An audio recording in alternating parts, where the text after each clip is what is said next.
Thank you so much for that, John. That was really thought-provoking. I'm sure those in the audience have enjoyed that as much as I have. I would now like to invite the audience, if they would like to ask any questions, please just state your name and organisation before you begin. Thanks. Thank you. John, David Schutz from the Ecumenical and Interfaith Commission. You spoke on many different points and covered a lot of different areas, but I'm wondering very superficially, all of them too. Exactly that, and I'm going to ask you to go a little bit deeper and tell us, do you have some sort of guiding viewpoint?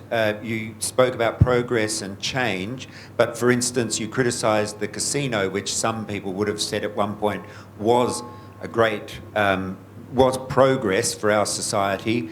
And you said it would be subject to the most stringent regulations, and you said, well, look at it now. One could say the same of the voluntary assisted dying laws.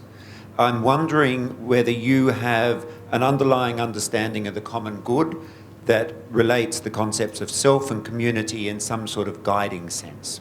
Let's put it to the test. Is there anybody here, just put your hand up high, is there anybody here who thinks that the casino has improved Melbourne's quality of life, livability, or anything other than the government and Crown Casino's bank balance? Anyone at all? Anyone? Well, there's your answer. So I don't think the casino. I don't think the casino is progress. And when the casino opened, predictions were made by various wise people that it would end up being a drag on the economy, as are poker machines. Now, Joan Kerner introduced poker machines with two rationale at the time. One was that we were losing too much tax revenue to New South Wales because people were going on bus trips up to the Murray River and going and gambling in Moama and instead of in Echuca. And she said we can turn that around. And she also said it would provide revenue then for the state government to spend on other things. We now more than know that the greatest losses for poker machines anywhere are in the poorest areas of Victoria, and that poker machines prey on low-income people. There's not a lot of pokies venues in Toorak. So what do we conclude? Well, okay, some people got the benefit of poker machines, but did everybody? I very much doubt it. I think they're a drag on the economy. West Australia doesn't have poker machines, and from time to time, I think you can see that they are doing okay. Their mining revenue goes up and down, but at least they don't have the drag on the economy or on society of poker machines. You can go into the county court any day of the week and go from courtroom to courtroom and see how many of those court cases are the result of people with a gambling addiction, mostly driven by poker machines. It's a disaster. Your question about overarching good, yes, I think there is a value system. I'm not a religious person, but I understand many people are. But I think most religions do have a common thread of the greater good. And that's a moral basis for pretty much all religions. And it's one that can be interpreted whatever way you like. But the concern I have about things like the casino and other institutions like that is that they privatise the profits and socialise the losses. So the casino reaps the profit and leaves the detritus, it leaves the carnage that it causes for the taxpayers to pick up the bill. And the other thing we've learned about the gambling casino and the poker machine venues, the other thing we've learned is that they have a social dividend. You know, they're supposed to allocate a certain amount for social good. I think the last time that the gambling research people looked at it, they found that some pokies venues, their social dividend, their community good, was to provide a minibus. And you'd think that's great, that's being used to take kids to sporting venues. No, it's used to bring people from nursing homes to the pokies venue. And this is just nonsense. Where's the regulator calling bullshit on some of this stuff? It's just not good enough. I hope that answers your question. Well, I'm sorry. That's the best I can do. Thanks, John. Graham led at Transparency International, John. We've had the odd discussion over the years. You're a troublemaker, yeah? Yeah, very much so. I'll miss you. We look forward to hearing that's kind, you thank you. And wish you well. But on that point, Virginia Trioli is an excellent replacement, and I'm much reassured that she's been appointed to the job, and I was much reassured there were at least 5 other people who could have done it seamlessly as well. I agree with much of your analysis, so I think you. you're a little pessimistic. I think our social cohesion, particularly here in Victoria, is something we should be proud of, and the Scanlon reports, for example, are a good evidence of that. And I'm glad you finished on a more optimistic note, and I share that optimism. But my question is, Do you think our current model of representative democracy needs to be revisited in view of the fragmentation we now see in our society? Yes. However, if we're going to address some of what's wrong, and I think it's time for the Constitution to have a bit of a $100,000 tune-up, to continue with my motoring analogy. You change the timing belt, change the water pump while you're doing it, and so on. Section 44, the constitutional challenge to so many members of Parliament who had dual nationality, it showed what a nonsense that was. I mean, clearly you need a provision in the Constitution so you don't have members of your own Parliament who are beholden to a hostile foreign power. I think we all pretty much agree on that. But is there any reason at all that you can't be a citizen of New Zealand? Or if it's all declared, at least it's out front. And if you're a Japanese Australian or a Chinese Australian, I mean, if you declare, well, those are my inheritances, my birthright, it doesn't mean you support the government of Japan or the government of China for the time being. Dare I suggest it, maybe some of you don't support the government of Australia from time to time. It's even possible. But governments come and go. Never confuse a government with a people. So the idea that you can't be a citizen, a dual citizen, and in the Australian Parliament, personally, I think is ridiculous. That has to go. But there's all sorts of other ridiculous things. Obviously, Indigenous recognition is something very dear to my heart. I have family who are Aboriginal Australians, and I have seen racism directed towards my family with my own eyes in ways I could not believe until I experienced it myself and went, wow, it really is like that. That's extraordinary. So I think we need to deal with that aspect of it. There's a whole lot of things in the Constitution, including making people in power accountable, that need to be improved. I think question time is a small part of it. I think an independent speaker who is truly not beholden to anyone for being in office, I think this current speaker is doing an okay job, but the nonsense that people get away with in Parliament, both from the opposition and the government, whoever they are from time to time, the childish behaviour in the Lake State Parliament. Has anyone been up there lately? It's appalling what masquerades as debate in the state parliament. It's dreadful. And we can do a lot better. I don't think we're being well served by some of those things. However, as I think many wise heads have said, if you're going to want to change the Constitution, it can only come when people have had the story thoroughly explained to them about why. Nothing is worse than a failed referendum. So in order to get up the momentum, whether it's Indigenous recognition or whether it's Section 44 or all the other things that people have on the shopping list for constitutional reform, it can only come about not just with a consensus of political parties, but a grassroots campaign. And that will take some time. And I hope I live to see it. Yep. Hi, John. My name is Fuad Abo. Thank you very much for sharing some of your views with us. I'm one of many enjoy listening to you over the decades, and I wish you all the best. I guess, my question, yes, you shared with us your views around some of the issues in Australia and around the world. But back home, I do agree with most of what you said in terms of taking the easy way.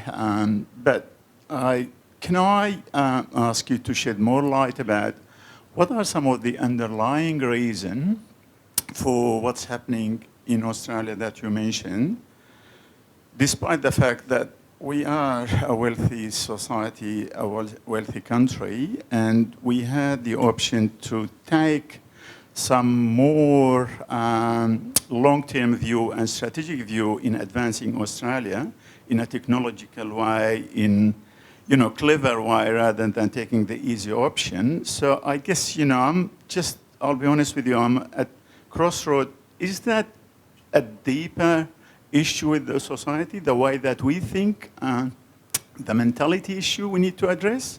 There's a couple of things in that. And first of all, I'm acutely aware there's people like Greg here who are, global experts on this stuff. There's a sweep of populism across democracies. We're not alone. And part of that, I suspect, and your views are as well informed as mine, comes from, there's no other way to put this, a fear of the other. And the wave of migration into Europe unleashed by Vladimir Putin's appallingly cynical intervention in the Syrian war and a deliberate flood of Middle Eastern refugees into Europe at the same time as from North Africa, floods of boats were heading in to Cyprus, to Sicily, to Lampedusa and so on. If you've been to any European capital in recent times, the social issues, the policing issues which arise from large numbers of people who are desperately trying to get a toehold in those societies, having arrived with nothing, most of them young men, has created a panic across continental Europe. And that has resulted in populism, and it's been exploited politically by people who see some mileage in fanning those flames, whether you're in Hungary or Austria or, right across continental Europe. Donald Trump's done exactly the same about Mexicans and Central Americans, and we're not immune in this country either. What does it all mean? Whether you're a panel beater or a brain surgeon, whether you're a politician or a multicultural activist, one of the things we have to do better is tell our own stories. If you go to the dentist and the dentist says, I want to do this to your teeth and it's going to cost you $3,500, but doesn't explain why, you're going to think that's ridiculous. If you go and get you want to get your house fixed and the builder says, it's going to be $85,000 and doesn't tell you why, you're not going to agree to it. If you're wanting to buy an idea from someone but they don't explain it, it's exactly the same. And one of the things that seems to have just not occurred to people, in particular in positions of power, is that they have to tell their story better. One of the reasons I suspect there's going to be books written about this, shelves of books written about the federal election. But there's three things that determined the result of the federal election. One was the extraordinarily immoral and unprincipled and corrupt behaviour of Clive Palmer, which, believe it or not, here's a man who duds his workers, tell lies as if they don't matter, and influenced a federal election by spending money he probably shouldn't have had to influence votes in seats that really mattered.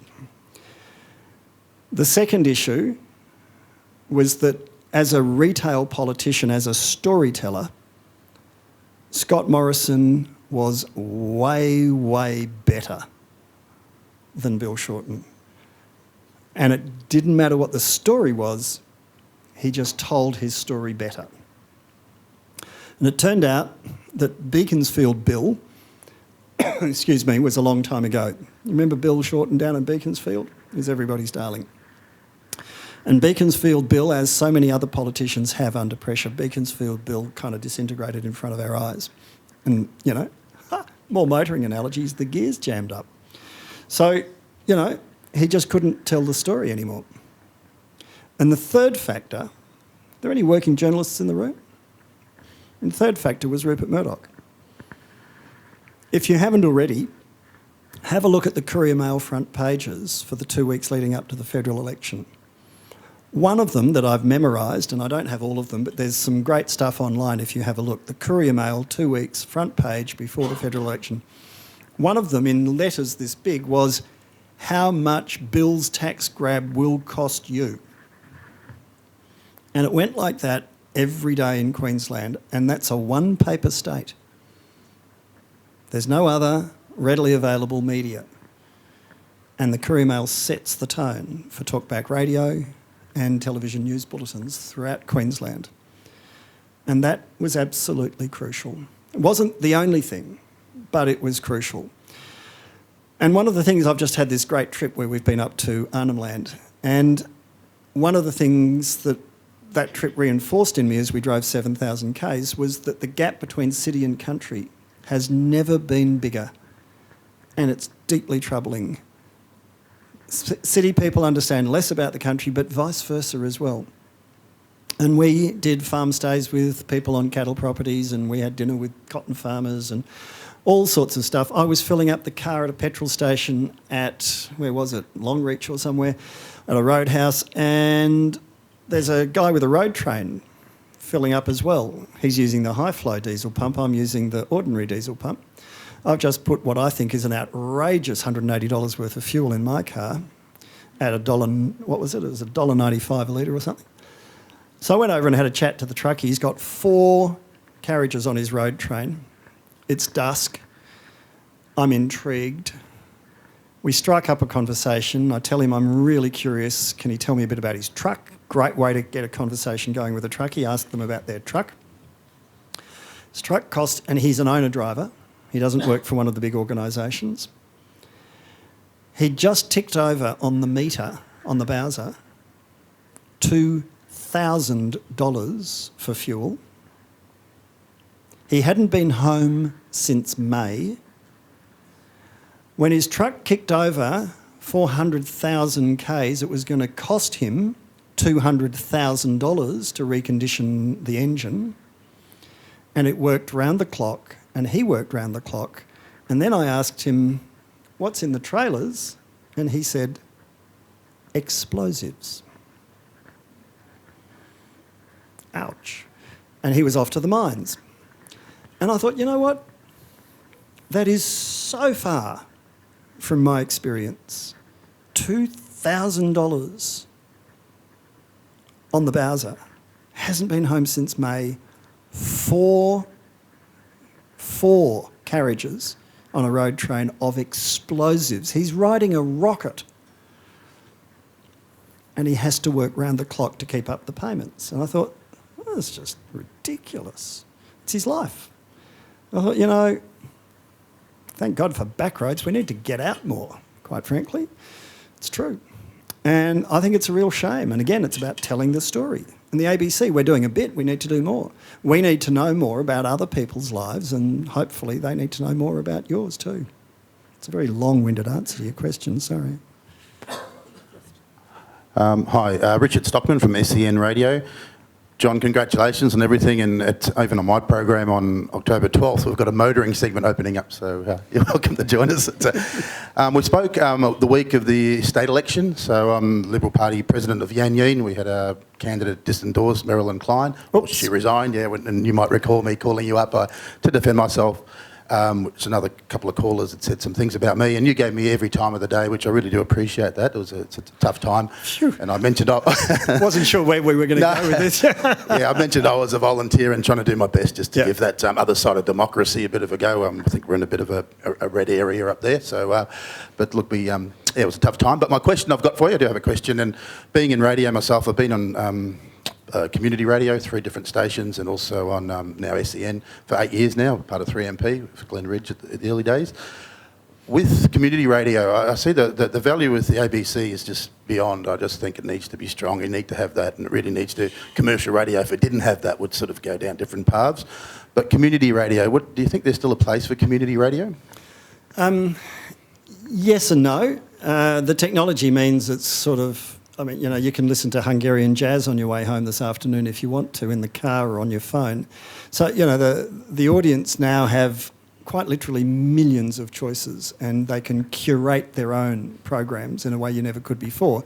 So it used to be my job when I started was I was paid to get up before you, absorb as much as I could from all the newspapers, radio, television, whatever else, and filter it, and then provide you with my filtered version of the news of the day. But now that doesn't work anymore, because you can filter your own information, you can absorb it, you can click on any news organisation, any basic source of information pretty much in the world just on your phone while you're on the train on the way to work. So what do? Well, we've got a totally different role to play. So your community radio has to concentrate on doing what it can do that no one else can do, which is community. If community radio is going to try and compete and, you know, try and do the BBC better than the BBC does, well, you're never going to. And if you try and do Hungarian jazz better than a Hungarian jazz station does, that's not going to work either. But if you have good, strong community networks with your own neighbourhood, then, yeah, there might be people saying, well, yeah, I do want to know what's going on in my town or my part of my town. And there are some very successful community radio stations. There's no doubt there are. And there's some shocking ones too. But, you know, and the other thing, I'll come back to you in a sec, but the other thing is that it's also a great place for people to get up some flying hours and decide whether they actually do or don't have something to offer in that area. Part of the reason I asked that too, can you funnel some of those funds?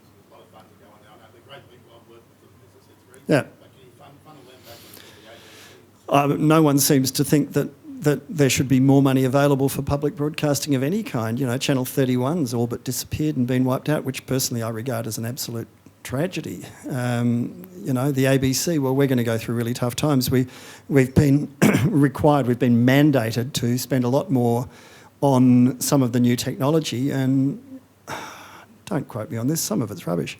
And, you know, it's just, you just despair and you say, oh, what, we're going to actually gut a program that's really important for something that's new and untested and untried and could be complete rubbish. I'll give you a quick anecdote. About 7 or 8, maybe 9 years ago, Rupert Murdoch bought MySpace for $450 million, and there was $450 million that went up in smoke. There used to be a thing called One World. Does anyone know about that? It was a platform, it was an online platform, it was going to be the next big thing. The ABC invested heavily in having a presence on One World. It just completely, you know, just went down the gurgler. So, you know, you can back some of these new things and end up doing your dough. Even the smartest guys in the room can do their dough. So you don't know what the next big thing's going to be. You don't know if you're going to miss the next Facebook and then it's too late and so on. So the attitude of our management is you've got to be in on all these things. I'm a bit sceptical about it. I mean, I've not shut down my Twitter account, but I don't know when was the last time I looked at it. I think Twitter's become, it's like, you know, a toxic playground full of all the worst school bullies all trying to beat each other up, and it's just not worth even the time of day. I've never done Facebook. To quote a colleague of mine, Facebook is for people who don't have radio programs. And I'm not necessarily interested in catching up with all the kids I didn't like at school and finding out what they've done since, so it doesn't really bother me too much. Might change when I don't work at the ABC anymore, but yeah, I haven't got a lot of time for it. On the other hand, I love Instagram. It's a way of keeping up with my granddaughter who lives 7,000 k's away, so, you know, it's good fun. Okay, we're just running a bit short on time, so could I just get you... questions that are too long, it's the answers. if I could get you to just ask a question and hand the mic straight over to the gentleman behind you, and we'll ask both questions and John will answer it in one go, hopefully. Sure. Oh, missed out on me jokes. Rob from, I'm a member of the Greens, but nothing important. Sorry. I'm interested in politics and governance, and quite like your analysis was very light. I really believe we somehow, through media trials, and we need to lift the level of discussion. Governance is actually getting things done in the interest of the community. Politics, fortunately at the moment, has decided that we'll share power between greedy people and not go to war over it. That is progress of some sort and seems to be lasting fairly well. Trade seems to me to have a lot to do with that, the growth of trade, and I'll leave it at that. Okay, Rob, thank you. Sorry, there was one more, was there? My name's Karen. I'm just a member of the audience, a private citizen and grandparent. You say you're an optimist. I think a number of us would leave here feeling fairly pessimistic. Could you possibly give us some insights into something that you feel is a positive sign, number one, and two, a nation or a culture or a place where things are happening that are more acceptable than what you've described to be happening here and elsewhere in the world? That's easy, Karen. Go to New Zealand. I'm sorry, it's as simple as that. Or Canada, on so many issues. And I'm lucky to have been to both in the last few years. And you come back to Australia and you scratch your head and say, what happened? What happened? How have we lost our mojo? And, you know, back to what you were saying, Rob, you introduced yourself as a member of the Greens. The only complaint I've had about our election coverage in the last 3 elections has been from the Greens. And they've turned out to be the most glass-jawed, brittle, self-conscious and dysfunctional bunch. It's extraordinary. Anyway, just thought I'd get that one in passing. New Zealand... Yeah, right. So New Zealand is tiny. the whole population of the country is 5 million and they don't all play rugby. But at the same time, there is I was born in New Zealand. I was 2 when we left. And my father was born in Wellington in 1926. He was taught Maori language and culture in primary school in Wellington in the 1930s. I'll say that again. In the 1930s, it was part of primary school education to appreciate, to respect and to honour the indigenous culture of New Zealand. We're not even doing it now properly. We're doing it a little bit, not properly. And then you've got Pauline Hanson on television saying, oh, quick, rush up to Alice Springs and climb over Ayers Rock, she called it, instead of even respectfully calling it Uluru. And you just go, what's going on? What's going on? What's that about? The traditional owners have said, please don't. It's our temple. It holds secrets and stories. It's got some of our traditions. It's important to us. It's a spiritual place. Admire, enjoy, don't climb. What is there to argue about? How could you possibly challenge that and say, I don't care? And people do. There are queues. When we were on our trip, there were people, when we said we were going to the Northern Territory and we were in Queensland, they said, oh, you're heading off to the Rock. You've got to get there before October. And you just said, well, no, they don't really, it's not our thing. And they go, oh, mate, yeah, you'll never get another chance. And just went, oh, got nothing to say. Got nothing to say. So, yeah, you asked me to be optimistic. I will be optimistic, and I'm sincere in this. I actually think that we're going to learn from this, from where we are at the moment. And I don't want to kind of, sound all Barack Obama-ish, but if you want to change society, you don't ask it to do a U-turn, because it doesn't, but you nudge it. You nudge it. And back to storytelling, you nudge it by telling stories and telling them well, so people understand why it has to happen. You can't tell people en masse what to do. You just can't. But you can invite them to understand something better and follow a different set of ideas. And because I'm optimistic, I think we're going to be doing that. And I think that's the challenge for all of us. Thank you very much.